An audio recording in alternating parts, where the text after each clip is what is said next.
E O Vento Levou, filme de 1939, produzido por David O. Selznick, é um filme absurdamente racista, mas é também o primeiro filme que deu um Oscar a uma pessoa negra. Tem como protagonista uma mulher forte e determinada, mas também pode ser lido como um filme antifeminista. Hoje nós vamos investigar essas e outras contradições desse que é um dos maiores clássicos da história do cinema.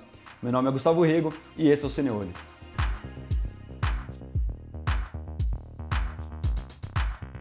Nesse canal aqui a gente relaciona cinema a questões sociais. Se isso te interessa, já se inscreve para não perder nenhum conteúdo novo e, além disso, me ajudar, beleza? Muito obrigado. Bom, já vou logo avisando que nesse vídeo aqui nós vamos ter spoilers e na sequência eu vou falar não exatamente a sinopse do filme, mas um resumo do enredo. O filme conta a história de Scarlett O'Hara, uma moça mimada, filha de ricos fazendeiros do sul dos Estados Unidos em meados do século XIX.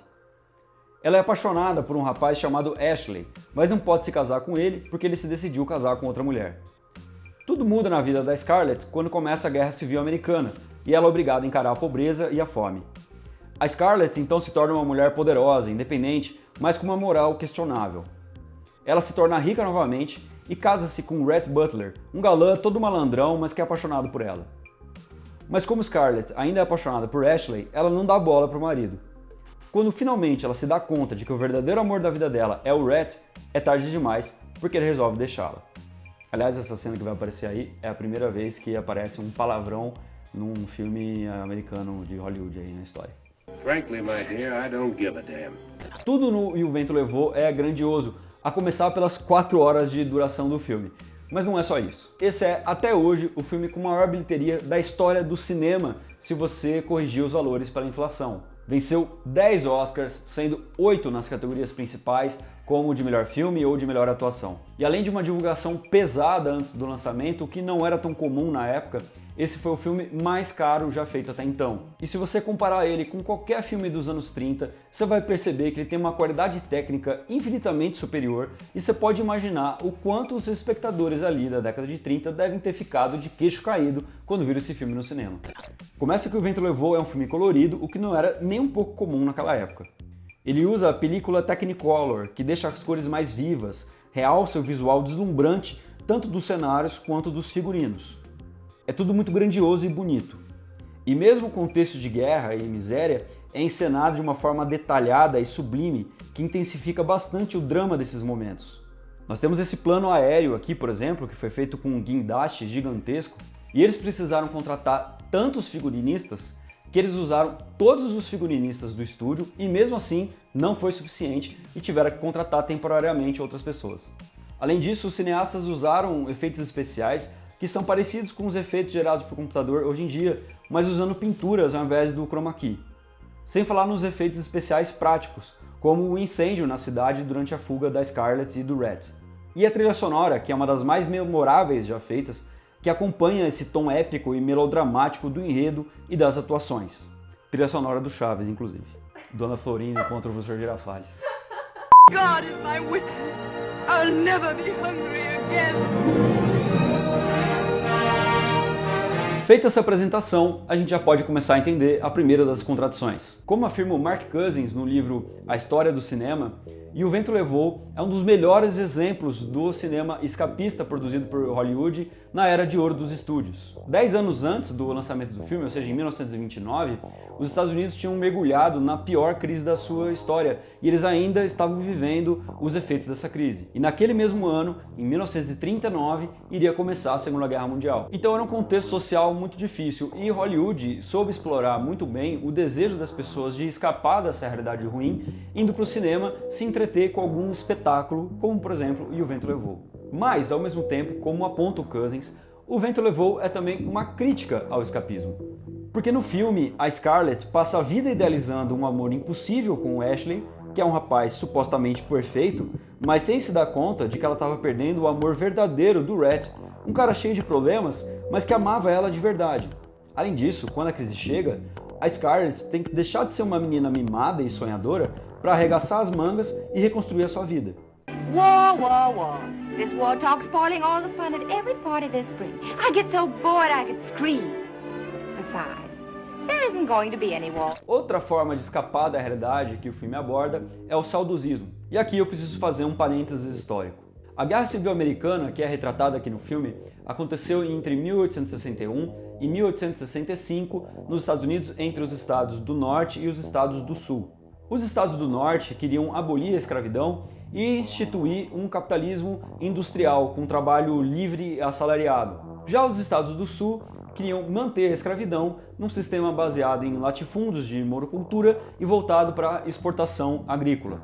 Quem venceu essa guerra foram os estados do Norte.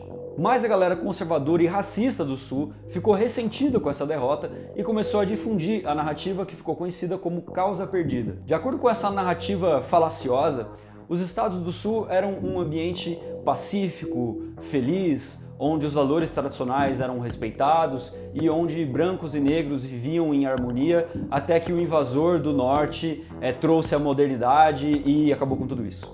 Essa é exatamente a visão de O Vento Levou e ela está expressa no letreiro que aparece logo no começo do filme, dizendo assim: houve uma terra de cavaleiros e campos de algodão denominada o Velho Sul. Neste mundo, o galanteio fez sua última mesura. Aqui foram vistos pela última vez cavalheiros e suas damas, senhores e escravos. Procure-os apenas nos livros, pois não passam de um sonho a ser relembrado, uma civilização que o vento levou. Ou seja, ao mesmo tempo em que o filme reafirma a narrativa da causa perdida, ele diz: ei pessoal, vamos acordar. O Velho Sul era lindo, mas não existe mais, bola pra frente. I'm saying very plainly that the Yankees are better equipped than we.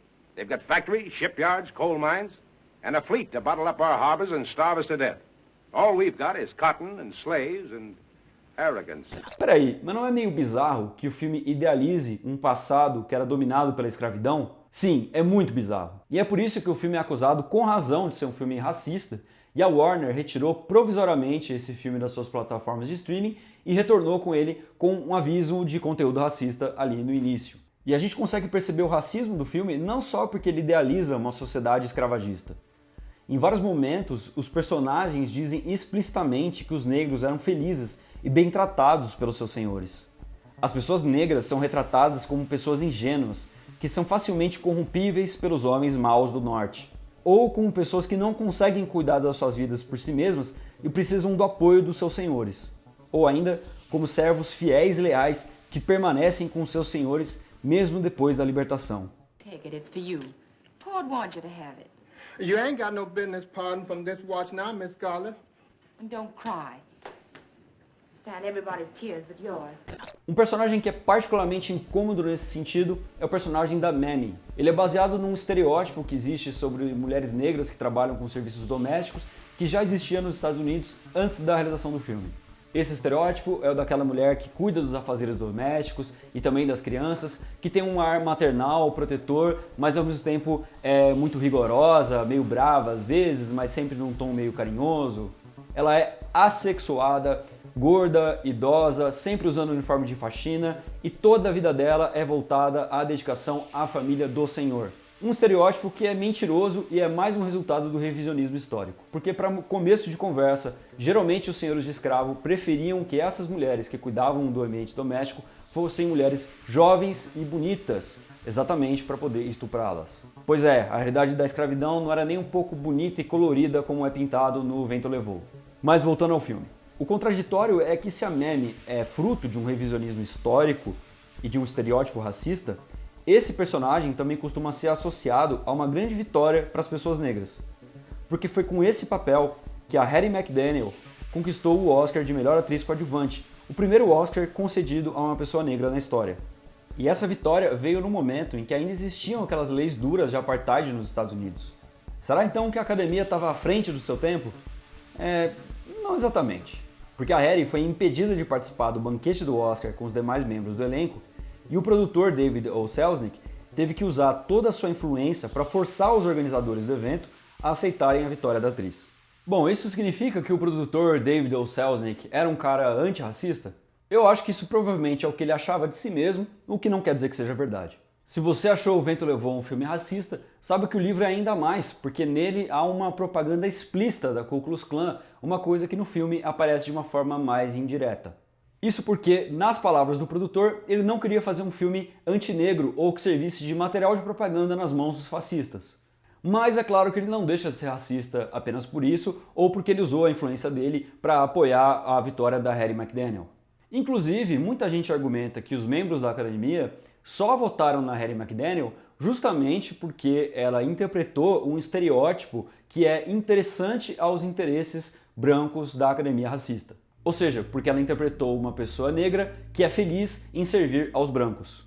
Por isso, inclusive, que ela foi muito criticada por pessoas negras, inclusive. E sobre isso, uma vez ela respondeu: "Eu prefiro interpretar uma serva por $700 do que ser uma por 7. Bom, independente da sua opinião sobre essa polêmica, existe um fato que é apontado pelo Dale Nogari no vídeo que ele fez aqui para o YouTube. É fato que a Hattie McDaniel abriu uma porta que foi usada como motivo de esperança para atrizes e atores negros dentro de uma indústria injusta. I sincerely hope I shall always be a credit to my race and to the motion picture industry. My heart is too full to tell you just how I feel. And may I say thank you and God bless you." E a quarta e última contradição que eu quero abordar com vocês aqui sobre O Vento Levou é sobre a questão feminina. Nos anos 30, começaram a surgir alguns filmes que retratavam as mulheres não mais com aquele estereótipo da donzela indefesa, mas que mostravam mulheres mais decididas, mais firmes, mais corajosas, ou que pelo menos tinham desejos próprios e não eram só aquelas musas passivas. Esse é o caso, por exemplo, de Levada da Breca ou O Atalante. Isso era uma consequência da primeira onda do feminismo, ao mesmo tempo que serviu de inspiração para a segunda onda do feminismo. E aí pergunto, esse seria o caso também de O Vento Levou? Bom, olhando com os olhos de hoje, é impossível não dizer que sim. Scarlett é uma pessoa forte que supera os desafios da vida sem depender de homem nenhum. Mas, e se na verdade a mensagem for oposta? Lembra que eu falei que as pauladas da vida vão fazendo a Scarlett se tornar uma pessoa com a moral cada vez mais duvidosa? Por exemplo, num certo momento, ela mente para o pretendente da irmã dela e se casa com ele apenas para conseguir dinheiro para pagar os impostos e começar seu empreendimento. Com certeza isso é uma coisa reprovável. Então, e se na verdade O Vento Levou está dizendo que quanto mais a mulher se emancipa, mais ela vai se tornando má? E se ele estiver dizendo que a guerra provocada pelo Norte obrigou as mulheres a se tornarem financeiramente independentes e isso destruiu a moralidade e os valores tradicionais? Sem falar na polêmica cena em que a Scarlett é forçada a se deitar com seu marido e no dia seguinte aparece feliz e radiante, reforçando o mito machista de que se uma mulher diz não, na verdade ela quer dizer sim. It's not that easy, Scarlett. You turned me out while you chased Ashley Wilkes, while you dreamed of Ashley Wilkes. This is one night you're not turning me out. Quem já viu o vídeo que eu fiz sobre o nascimento de uma nação deve ter percebido uma relação entre esses dois filmes. Ambos são filmes sobre a tal causa perdida, terrivelmente racistas, mas muito importantes para a história do cinema. Existe uma máxima que diz que a história é sempre contada do ponto de vista dos vencedores. Mas aí você pode perceber que os derrotados da Guerra Civil Americana conseguiram muito bem contar a sua perspectiva da história. Isso significa que aquela máxima está errada? Na minha opinião, não. O que acontece é que os confederados, ou seja, os estados do sul, não saíram tão derrotados assim. Tanto que logo depois eles conseguiram criar aquelas leis de segregação racial nos Estados Unidos, e lá naquele país ainda persiste o tal do racismo estrutural, assim como aqui no Brasil. Mas apesar da semelhança entre esses dois filmes, quando se fala sobre o nascimento de uma nação, na maioria das vezes as pessoas ressaltam um aspecto criminoso que esse filme tem. Mas quando vai se falar sobre O Vento Levou, eu percebo que a maioria das pessoas fala desse filme como se não tivesse nenhum problema racial ou se fosse uma questão menor, assim, mas como no geral fosse só um filme muito lindo e muito importante para a história do cinema. Mas na minha opinião, a gente tem que parar de ver esse filme só como um melodrama inocente. É importante a gente olhar para essas contradições e não ignorar que esse filme é uma propaganda da suposta supremacia branca. Mas me diz aí, o que vocês acharam de O Vento Levou, o que vocês acharam desse vídeo? Comenta aí, porque eu sempre respondo os comentários de vocês e gosto de continuar essa conversa. Se curtiu o vídeo, não esquece de apertar o joinha e compartilhar ele com os seus amigos. Esse foi mais um Cineolho, analisando filmes, interpretando o mundo.